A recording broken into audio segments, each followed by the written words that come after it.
Hello. Today we're going to do an overview of the TCAC and CDLAC Joint Application Attachment 40, focusing on the CDLAC point system. And I have my screen zoomed, so there might be a few items that are cut off, but they should be visible to you when you open up the Attachment 40 yourself, which is available on the TCAC website. TCAC is the California Tax Credit Allocation Committee, and CDLAC is the California Debt Limit Allocation Committee. And this video is to review the new CDLAC point system within the attachment 40. First, we'll do an overview. So the main application document that has a lot of project information inputs is called the application sheet. There's also a checklist that goes over the attachments that are part of the application requirements. We'll scroll down on the application sheet in just a few minutes. Sources and uses budget, the CalHFA addendum, which is for anyone who's applying through the MIP or mixed income program, the CDLAC points system, CDLAC tiebreaker, the TCAC basis and credits calculation, service amenities budget, which is related to the CDLAC point system, 15-year pro forma, which is required for both CDLAC and TCAC, and the subsidy contract calculation sheet, which is used when you have a rental subsidy. So for the application, just scrolling through it, it starts with an applicant statement and then goes into some project-specific information, such as the location of the project and the housing type.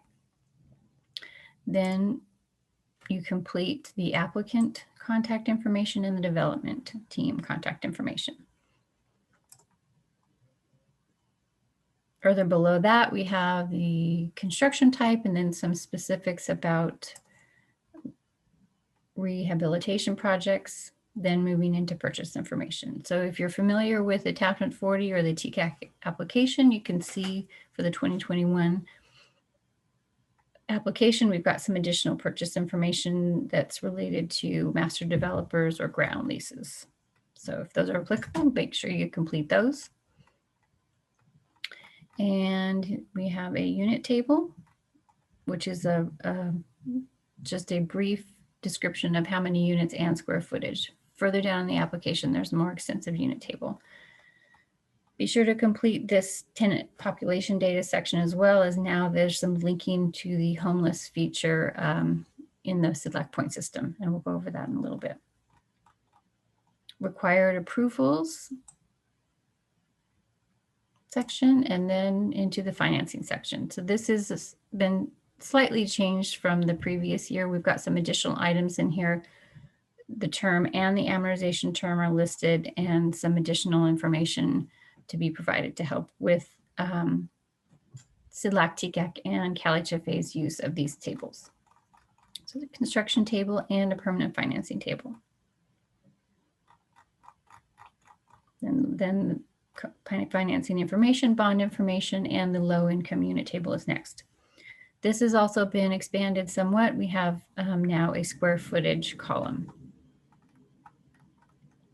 So the low income table, and just as a reminder, this low income unit table, this is where units up to 80% AMI are inputted. So anything from 20% to 80% AMI goes in this table, and anything below that will go into the, anything above that, any AMI targeting or market units will go into this table right here. And we also have a table for manager units.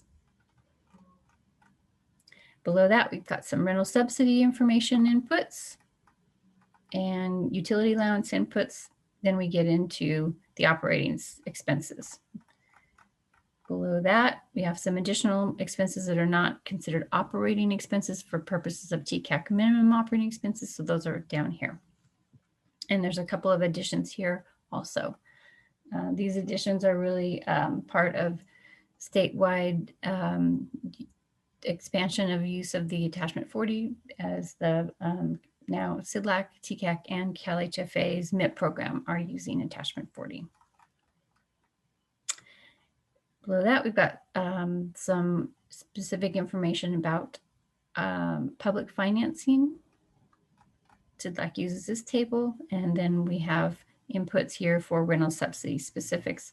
This helps TCAC when we're doing subsidy land reviews, just to prepare and know what types of contracts we'll be doing a subsidy land review for.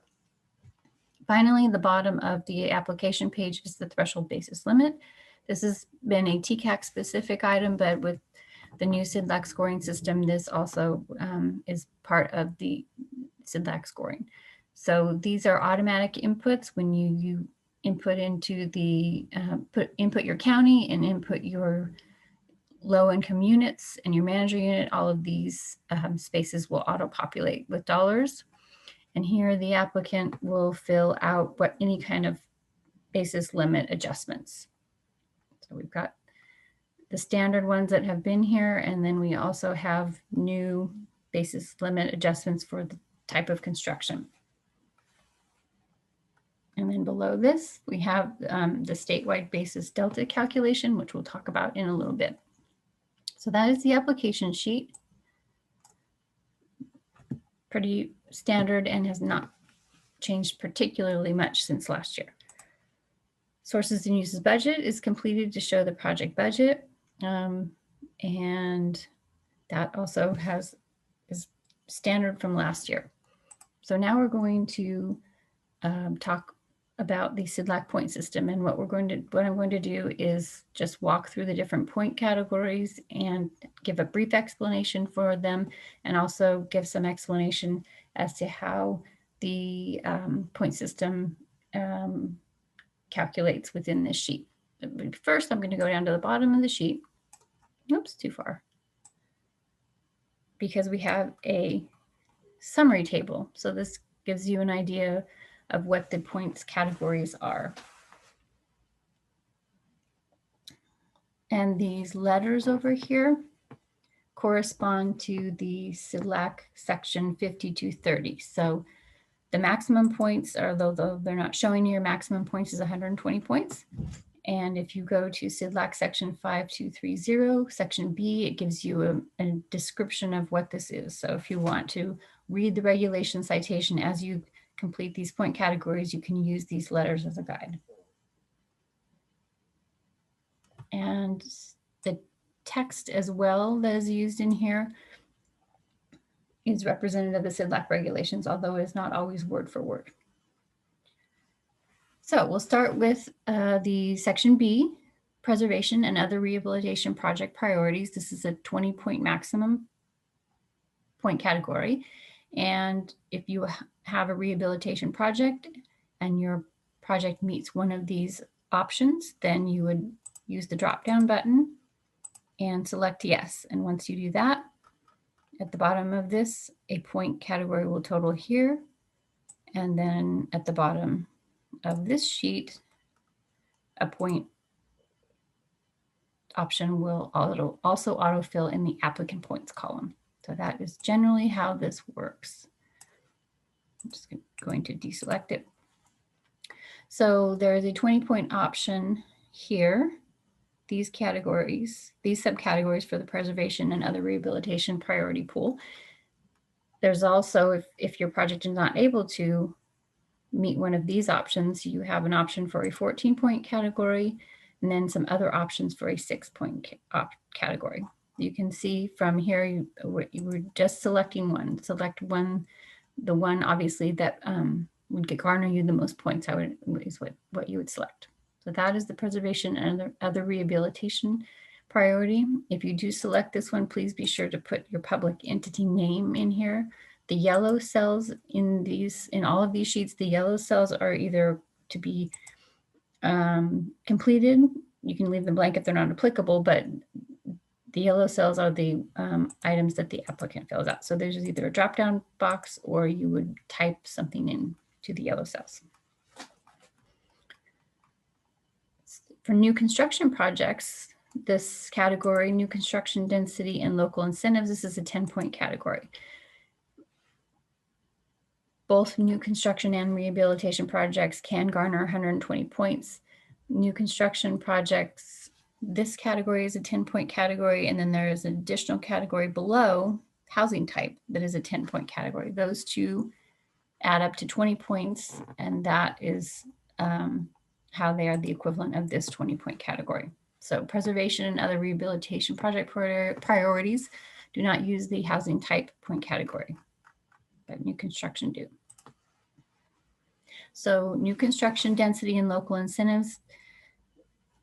Again, you have drop-down options. Select the option that is available, that is applicable to your project. For the second option here, we have a net acreage calculation. Please be sure in the application to complete this net acreage right here under the land. There's a net acres here. Please be sure that this is input, because that is the amount, this here bedrooms per net acre, that will be used by staff to verify that you meet this part of the calculation.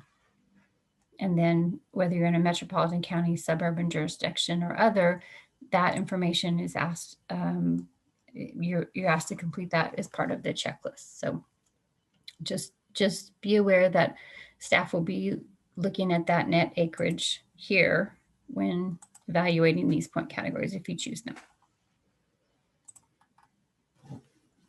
For land use approvals, also be aware that staff will be looking at attachment 14, and we've got the attachment 14 is available on the TCAC website.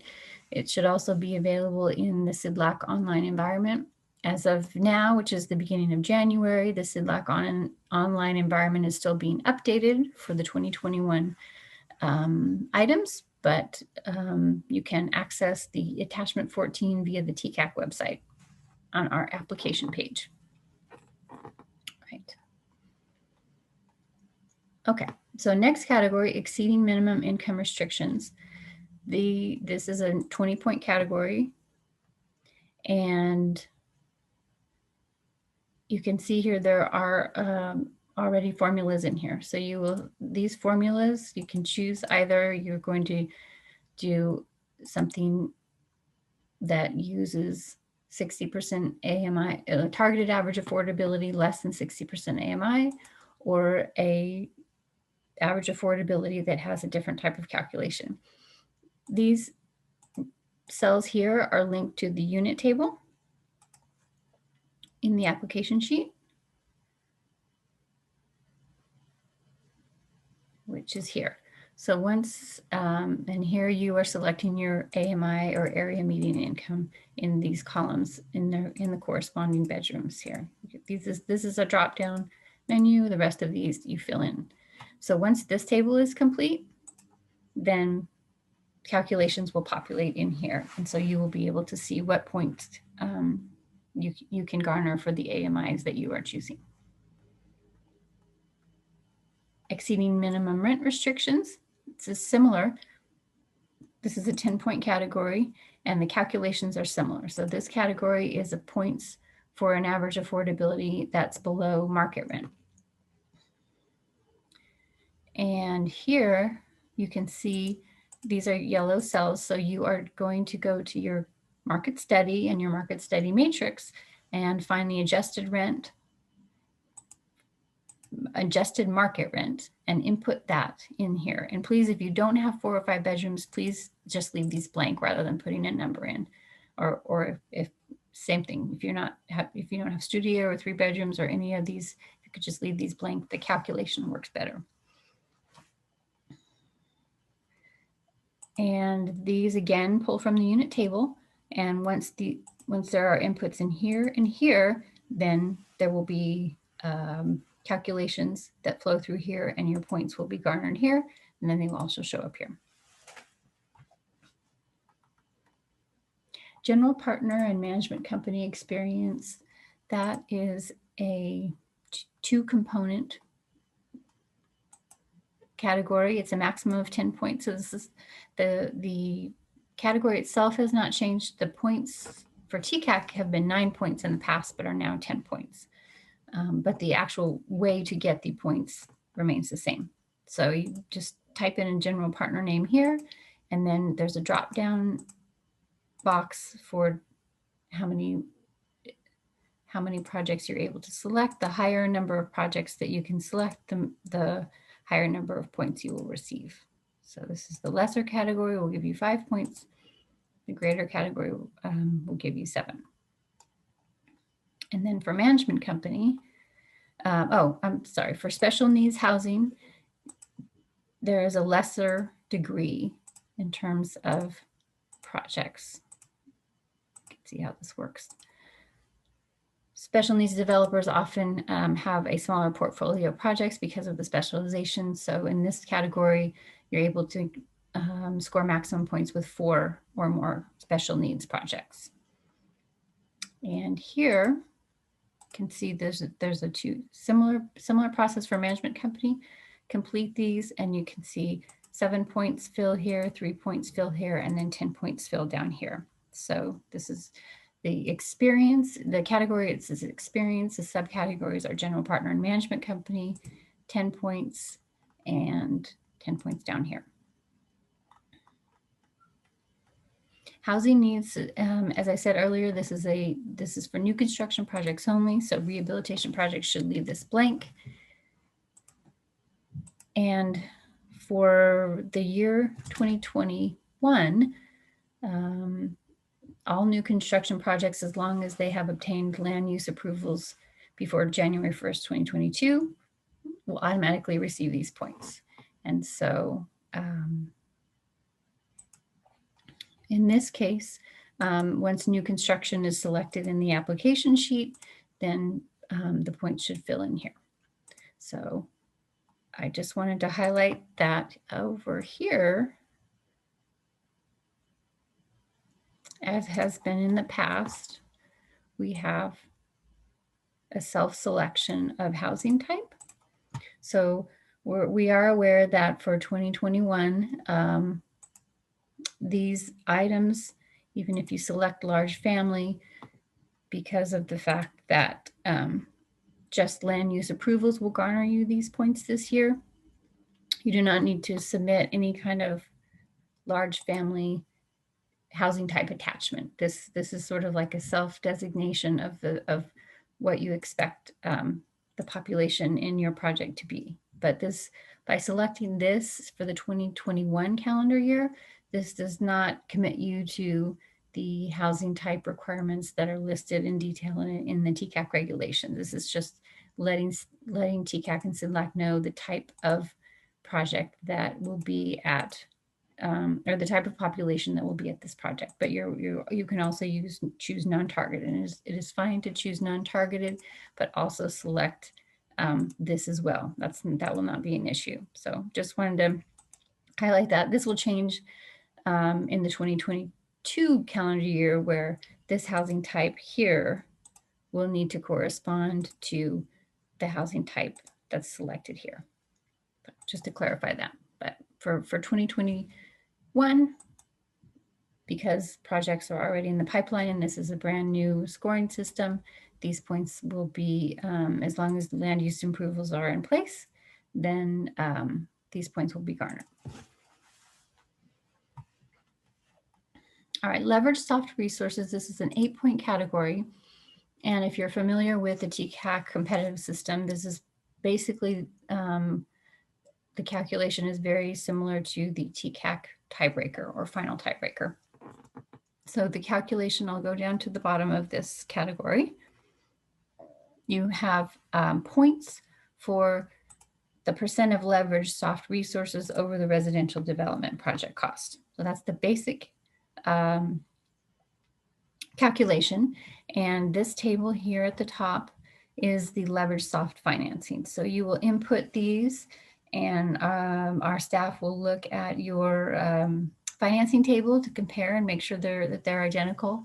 And then we will look at your commitments to verify these. So this is where you list your leverage soft financing. You can see here there's a dollar figure for capitalized value of rent differentials for public rental or operating subsidies. That is calculated down here. And if you are familiar with the TCAC system, this is the same process. if you have a Section 8 or other rental subsidy, you will select your units, put your unit count in here.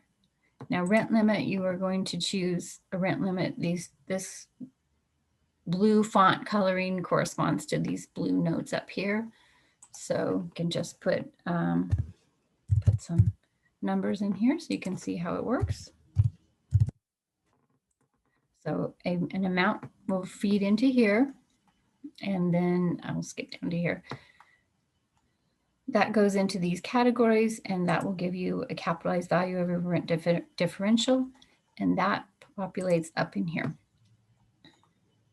So you would either use the rent table, or you use also, we have this operating table if you have an operating subsidy. This doesn't happen too often. There aren't too many public or local operating subsidies that are used in our applications. But if you do have one of these, you'll complete this section, and then these numbers will also feed into this calculation and into here, and then up into here. So this total links here. And then when you complete your budget, your sources and uses budget, an amount will feed into here, and then there'll be a calculation here. So this is 1 point for 1%, but you can see this note here for 2 points for each full point percentage. I'll skip down here. If you meet these requirements, this requirement and this requirement right here, and select yes here, then this calculation here will use two percentage points instead of 1 percentage point. You can see up here, there's a formula for that. So if you're looking for that extra bump, come down here, complete this category, and then this calculation should work for leveraging. So this is a lengthy category, but the main inputs are here and down here.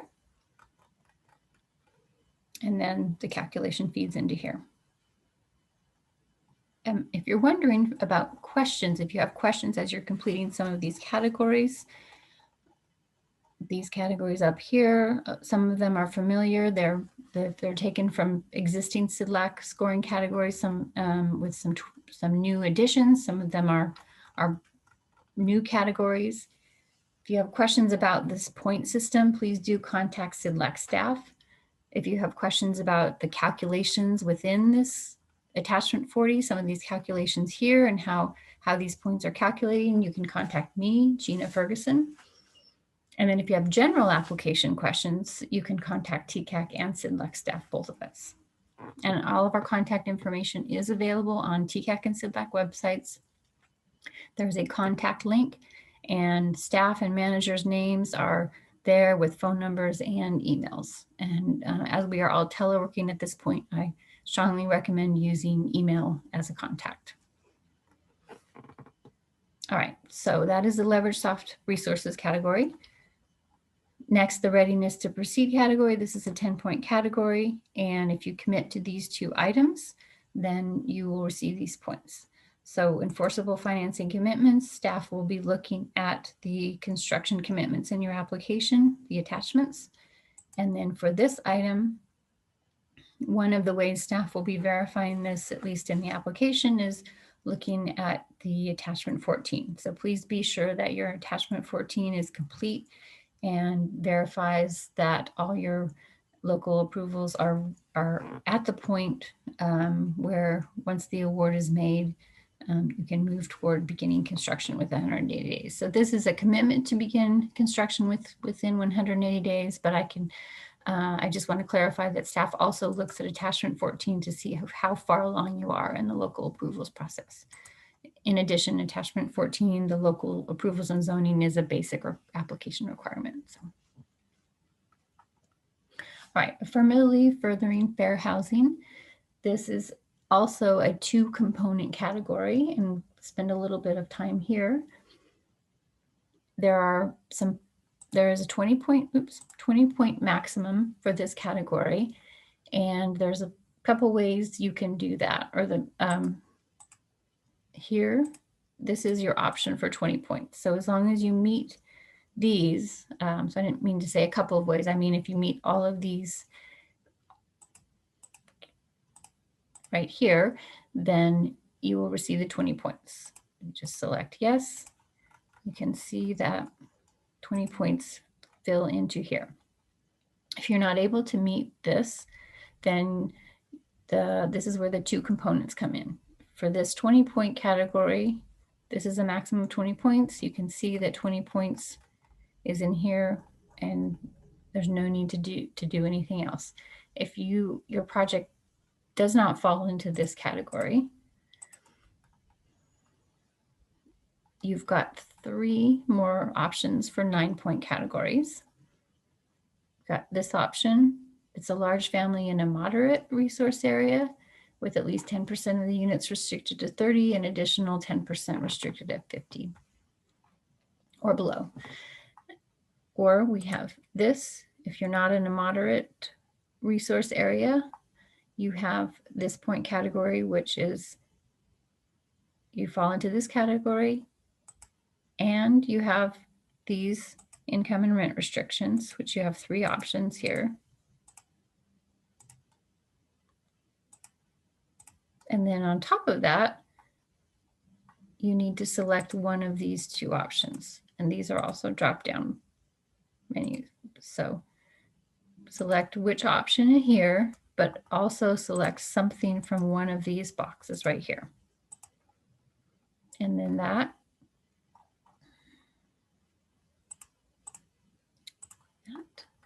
And your 9 points show up here. So for B and C and D, in addition to the commitments here, you will fill in the site amenities category, and that has a 10-point maximum. So for this category here, this is the only way to get 20 points in the affirmatively furthering fair housing. If you're not able to fulfill this, then the maximum that you'll be able to get is 19 points by choosing one of these 9-point categories and then having 10 site amenity points. So the site amenity points are basically what they have been with CDLAC and TCAC past several years. And the way this is completed for site amenities, there are several options. You have transit, public park, library, full-scale grocery store, public school. So within these categories, each one of them should have a select one at the bottom of the list. So once you select, and the list has a numbering system. So when you select one, that is this here, and that populates points down here. Once you've gone through and selected all the applicable points, then let's see.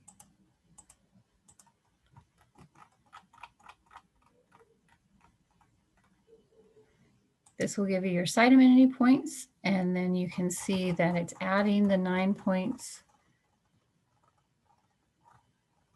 from here.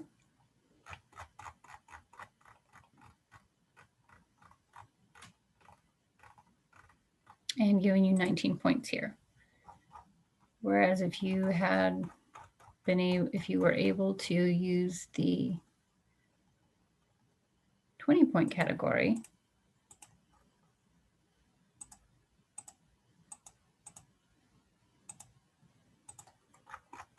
then you'll see down at the very bottom of this category, the 20 points will be here. That's how that category works. Service amenities, these again are very similar to what you have seen with CDLAC and TCAC over the past several years if you're familiar. This is a 10-point category. There are categories for large family, senior, SRO, and at-risk projects. And these are generally 5-point options. There's some that are 7 and 3-point options that you can choose. But again, you're just making a selection, and the points will populate. So if you're special needs, There's some more categories that are relevant to special needs, many special needs populations. So you can choose these, and then your category should complete, or your points should feed into there. Also, please be sure to complete the service budget worksheet, which we touched on earlier.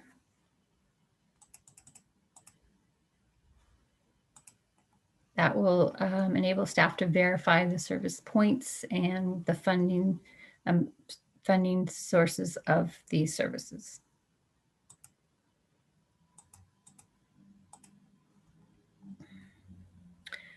Cost containment. This is a calculation of the eligible basis of a project and comparing it to the adjusted threshold basis limit. So this is another automated calculation. You'll choose whether you are eligible for 1 point for each full percent or 2 points for each full percent. This comes from the sources and uses budget. And this right here comes from the application threshold basis limit. So once you complete your unit table and select your county and any boosts that you qualify for, you have a total here, and that will feed into here with adjustments specific to this right here, which is from CDLAC regulations. So that will give you a percentage, and then that will translate into points here. That completes the point system summary. And again, if you have questions about how to apply some of these areas to your project, please contact CDLAC staff. If you have questions about how some of these are calculating, feel free to contact me, Gina Ferguson of the TCAC staff. This is our attachment 40, so it is a joint process.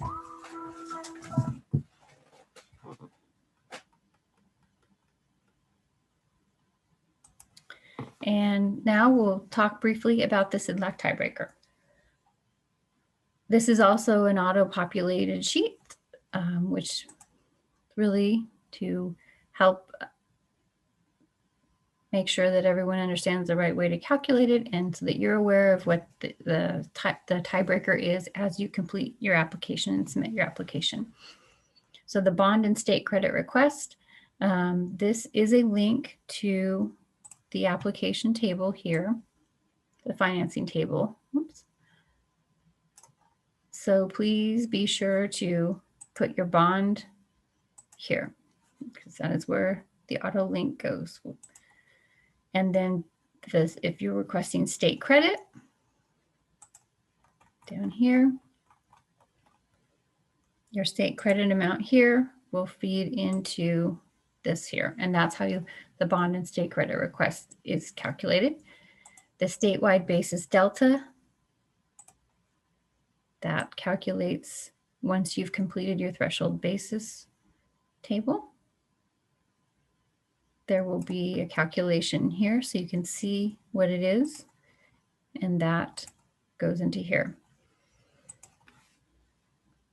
For highest and high resource area, because of the fact that the affirmatively furthering fair housing, there's only one category within that gives 20 points.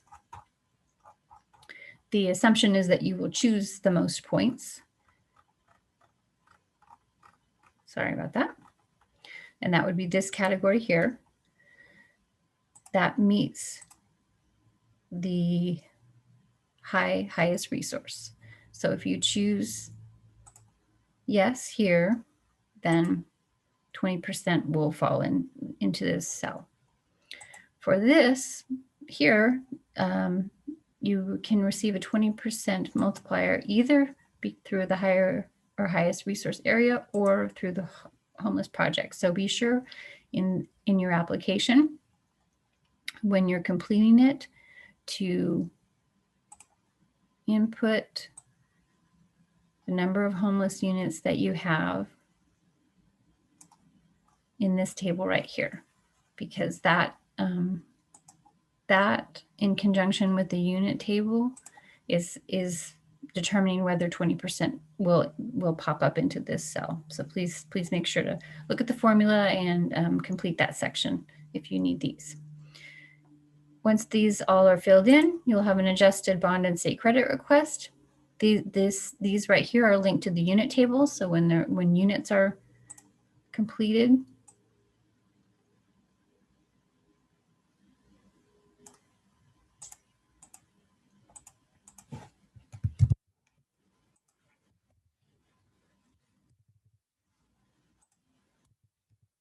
don't have a county, so we'll put a county in here. You can see how things are linked.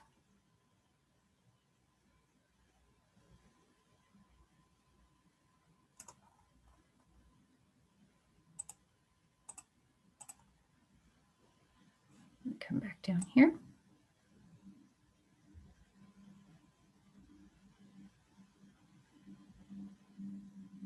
You can see this gets populated, and then in the tiebreaker, you've got this populated right here. So then you have, as long as you complete your full table, all of these will complete, and then the self score is a factor of these two. So that is the CDLAC tiebreaker. It's all automated, so you won't need to put any inputs in it as long as the rest of the application is completed. That concludes this training session, and please feel free to reach out to our staff.